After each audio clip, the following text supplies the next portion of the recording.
ഈ വിധിയിൽ എനിക്ക് വളരെയേറെ സന്തോഷമുണ്ട്, അഭിമാനമുണ്ട്. കാരണം അന്വേഷിച്ചതിൽ കക്ഷി ചേർന്ന ഒരു കക്ഷിയാണ്. അത്ര ഭീകരമായ ഒരു അനീതിയാണ് ബിൽക്കീസ് ബാനുവിനോട് ആ കലാപം എന്നല്ല പറയേണ്ടത്, വംശഹത്യ കലാപങ്ങൾക്കിടക്ക് സംഘപരിവാർ ചെയ്തിട്ടുള്ളത്.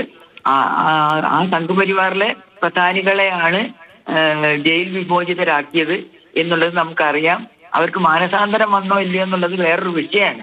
പക്ഷെ ഇത്രയും ഭീകരമായ 3 വയസ്സായ കുട്ടിയുടെ തലയടിച്ചു കൊല്ലുക, 14 പേരുടെ തല അറുത്ത് കളയുക, അങ്ങനെ എന്തൊക്കെ എത്ര ബിൽക്കീസ് ബാനുവിന്റെ ചേച്ചിയെ ബിൽക്കീസ് ബാനുവിന്റെ മുന്നിലിട്ട് ബലാത്സംഗം ചെയ്ത് കൊണ്ടു, അങ്ങനെ വളരെ ഭീകരമായ അനുഭവങ്ങളിലൂടെ കടന്നുപോയൊരു സ്ത്രീയാണ് ബിൽക്കീസ് ബാനു.